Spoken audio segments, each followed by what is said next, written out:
Welcome back, warriors. I hope you guys are doing well. So, as you guys saw in the thumbnail, in this match, I'm gonna play as Hayabusa. And in my opinion, he is the most brutal assassin in Mobile Legend. He is the perfect assassin with a fast execution combo and the brutal burst damage. His flashy and fast skill sets are perfect for a ninja assassin. Well, after all, he is the ninja, but it is beside the point. And what I am trying to tell you is that he is the absolute killing machine in Mobile Legend. Long ago, when I started my journey with Mobile Legend as a serious player, the first assassin hero I learned was Gushan, and after that, my second assassin hero was Hayabusa.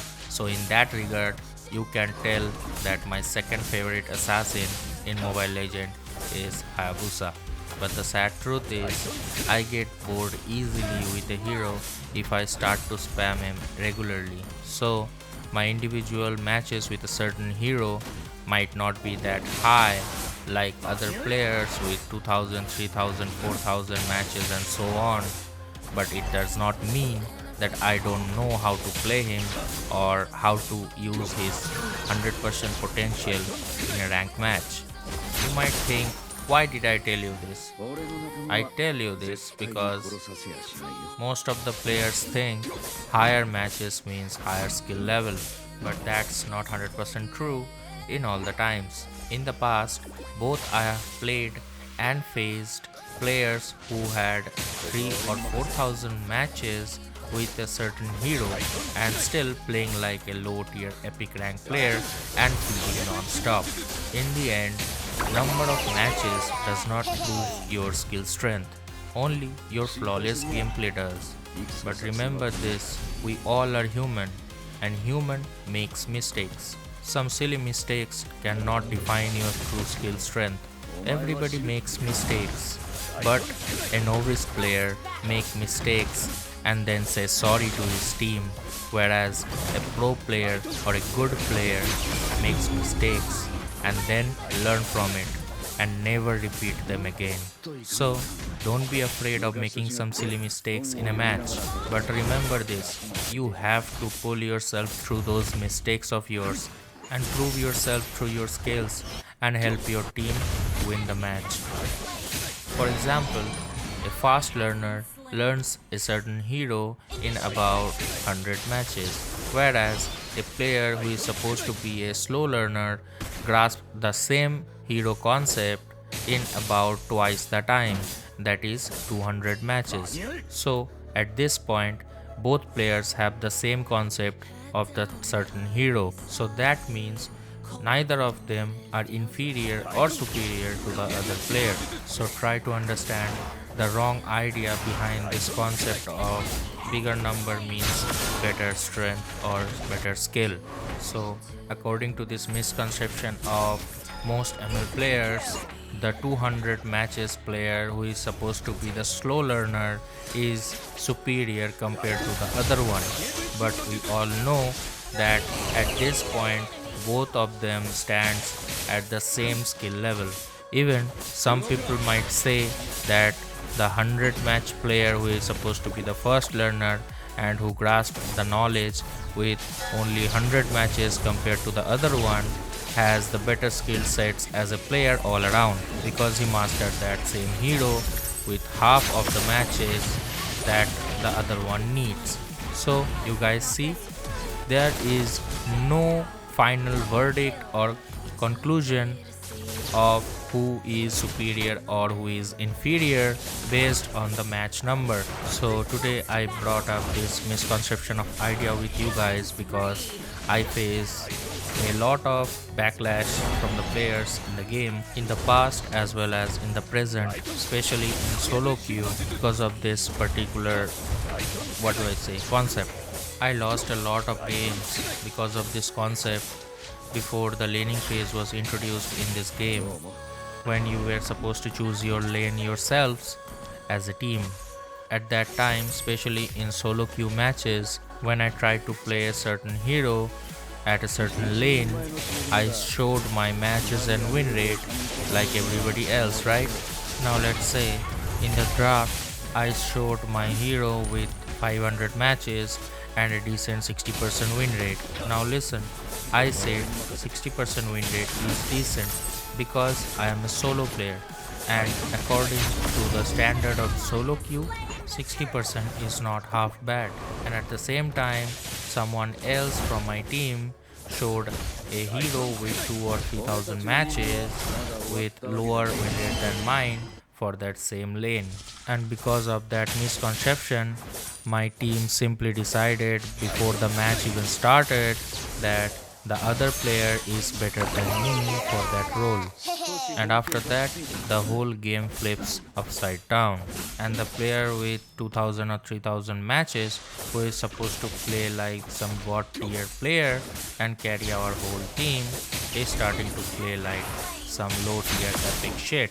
And after that demonstration of skills, our whole team synergy just falls apart. They started blaming each other, taunting each other, mocking each other, and goes as far as threatening each other. And at that point in my head, I just think, you guys brought this upon yourselves by choosing the other player over me. And then I just play quietly for the rest of the match without typing a single abusive word for others, and just face the consequence. Because let's be real, at that point you cannot do anything to bring back your losing start, because if you have bad players in your team compared to the enemy, you are gonna lose. It's as easy as that, and it's smart to face the reality and accept it rather than fighting it. Although from low to mid tier rank, you can carry your team single-handedly to victory depending on your skill strength. But as your rank progress upwards, it becomes progressively harder. And at the highest tier rank, that is immortal and above, it becomes nearly impossible to carry your whole team to victory through only one man's skill strength. Now let's be simple and blunt.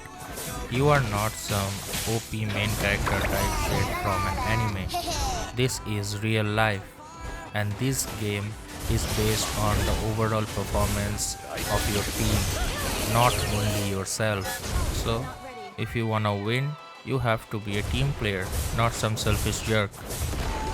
So at this point I have told you all about the problem and the misconception. But what I have not told you yet is the solution. So the solution of this problem is that there is no solution. Yes, you heard it right. I said there is no solution. Because frankly speaking, what can you possibly do for a random player's missing skill strength that you need in your team to win the match, other than accepting that that player is weak, and for that weakest link in your team you might lose the match. And always remember, I'm not talking about them who have 5-man team to rely on. I always say on behalf of solo, duo or trio players like me, who has to rely on random teammates regularly. And I know everyone who plays ML other than 5-man face this problem every day. So do you guys even realize yet how big and major of a threat this skill gap issue is? And above all, today's topic, that is misconception of judging player skills with the numbers, is slowly making this threat even more bigger crisis than ever. And this is the main reason why I chose to talk about this problem today. Now let's talk about the reality. In this game, we cannot control the matchmaking system. All we can do is to pray to our gods for a good team, and that's about it. The developer implement this type of matchmaking system so that we cannot rank up easily. Some people may think and even tell you that developers wanted to raise the skill strength required to rank up, but this is not the whole truth. The main dark truth and the real reason behind this matchmaking system is to prevent the filtering process of players solely according to their skill strength. In the past, I have played many mobile MOBA games and have analyzed their matchmaking system, and this conclusion of mine is purely based on that analysis. In Mobile Legend, you are not teaming up with solely according to your skill strength. This so-called balanced matchmaking system that developers introduced in this game is not only balancing your skill strength with your enemy, but also your whole team star with enemy team, and most of all, the whole player database. Now, what did I mean by whole player database? I will give you an example so that you guys can easily understand. You guys might have realized it before that when you start playing the game again after a long time, it more feels like a balanced team and a balanced game at first for 2 or 3 games. Like the random players in your team has the same skill strength as you. And it's because for those amount of games, the game system actually analyze your gameplay and your skill strengths. And after winning for those 2 or 3 consecutive matches, suddenly for some mysterious reason, you were introduced to the so-called dark system. And from there, the game system will deliberately put you to those teams with dark systems, with the sole purpose that you carry those weak players with you. And the more you win consecutive games, the more dark system you will get in your team. And then suddenly it happened. Your grind halts, your stars started to decrease, and now you are on a losing streak. So now, congratulations, you have become the one you despise the most. For the game system, you are now the dark system. And now at this point, after achieving a losing streak, you suddenly get good teammates again and starts winning matches. So at the end of the day, your rank stars are just hovering around where it was before. And yeah, you might tell that your rank increased by 1 or 2 stars or decreased 1 or 2 stars, but that doesn't matter in the grand scheme of events. So, do you guys realize it now? How the balancing matchmaking system balances not only your stars, but also the whole player database, and how the misconception of judging a player's strength by their number affect this matchmaking system as well. So now, after knowing all of this, if you think hard enough, the one supposedly good player who is supposed to carry his whole dark system team has become inferior in the mind of his own teammates. And of course, all of that just because he has low rank matches with that hero than other player in their team. If you have watched and understood the concept of this video till now, then you will recall that I said at the start of the video that this problem was before the lane system was implemented in this game. But the problem still lies even after the lane system implementation. Unlike choosing your lanes yourselves like before, right now the game chose it for you. So in other words, you are still at the mercy of the game. And also you can swap your lanes with others. So after all the updates, this is just like before. And the crisis remains.